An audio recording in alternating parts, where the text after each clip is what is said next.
শীত মানেই হচ্ছে পায়েস। এটা হচ্ছে খেজুর গুড়ের পায়েস। আমি আপনাদের দেখাবো কখন কিভাবে দুধে গুড় দিলে দুধ কাটবে না এবং পায়েস হবে খুব সুস্বাদু। আমি এখানে 50 গ্রাম গোবিন্দভোগ চাল ধুয়ে রেখেছি। চালটা আমি একবারই ধুয়েছি, কারণ বারে বারে চালটা ধুলে পরে চালের যে একটা সুন্দর গন্ধ সেটা চলে যাবে। এখন আমি 1 চামচ ঘি নিয়েছি। এই ঘিটা এই চালের সঙ্গে ভালো করে মিশিয়ে দেব।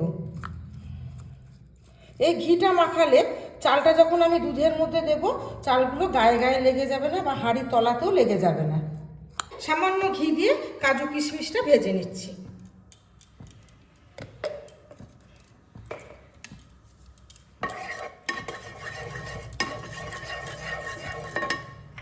কাজু কিশমিশটা দিয়ে দিচ্ছি,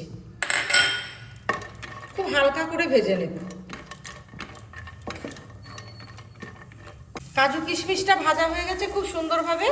আর কিশমিশটা ভাজলে যে কিশমিশের যে টক ভাবটা থাকে সেটা দুধ কেটে যাওয়ার ভয় থাকে, তাহলে এটা ভেজে নিলে পরে সেই দুধটা কাটবে না। আমি এবার কিশমিশ কাজুটা নামিয়ে নিচ্ছি।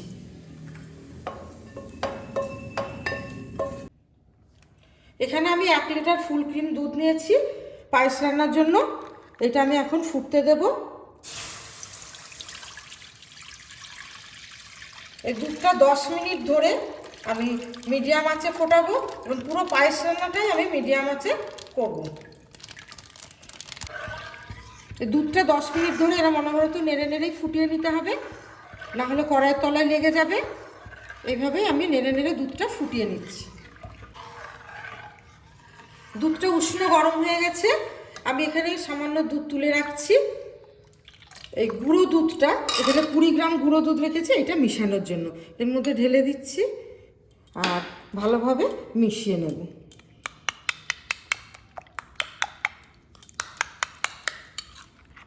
পাউডার দুধটা খুব ভালোভাবে গোলা হয়ে গেছে। এবার আমি এর সঙ্গে অ্যাড করে দিচ্ছি। আর এই দুধটা দিলে পরে আরও পায়েসের স্বাদটা খুব সুন্দর হয়। দুধটা খুব ভালোভাবে ফুটে গেছে, 10 মিনিট ধরে ফোটালাম। এবার যে ঘি দিয়ে চালটা আমি মিশিয়ে রেখেছি এটা এর সঙ্গে অ্যাড করে দিচ্ছি। এটা মেশানোর পর কিন্তু অনবরত আমাদের নেড়ে যেতে হবে খুন্তি দিয়ে, না হলে কড়াইয়ের তলায় লেগে যাবে।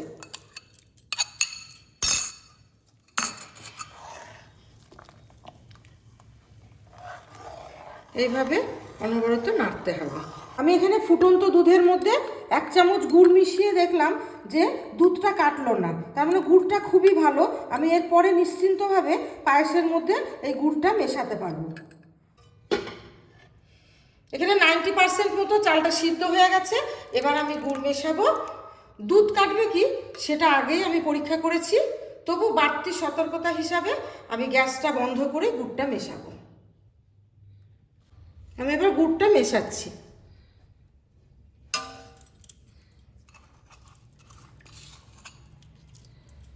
ভালোভাবে মিশিয়ে নিচ্ছি। দেখুন বন্ধুরা, দুধটা একদমই কাটেনি, খুব সুন্দরভাবে গুড়টা মিশে গেছে। এরপরে আমি 1 থেকে 1.5 মিনিট মতো এটা ফুটিয়ে নেব। আর এর মধ্যে আমি 1 চিমটি নুন দেব, যাতে পায়েসের স্বাদটা আরও দ্বিগুণ হয়ে ওঠে। নুনটা আমি ভালোভাবে মিশিয়ে নিচ্ছি। এরপরে 1 থেকে 1.5 মিনিট আমি এই পায়েসটাকে ফুটিয়ে নেব। নলেন গুড়ের পায়েস খেতে স্বাদই আলাদা। শীতের সময় এই খেজুর গুড় বা নলেন গুড়ের পায়েস খেলে খুবই ভালো লাগবে। গুড় মেশানো হয়ে গেছে, আমি গ্যাসটাকে আবার জ্বালিয়ে দিচ্ছি আর অনবরত এইভাবেই নাড়তে থাকবো।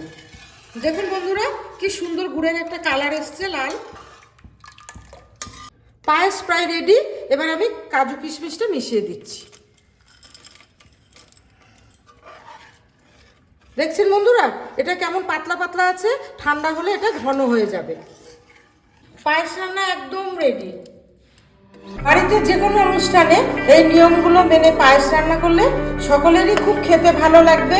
আর কি পদ্ধতিতে আপনি পায়েস রান্না করেছেন সেটা আপনার কাছে সকলেই শিখতে চাইবে।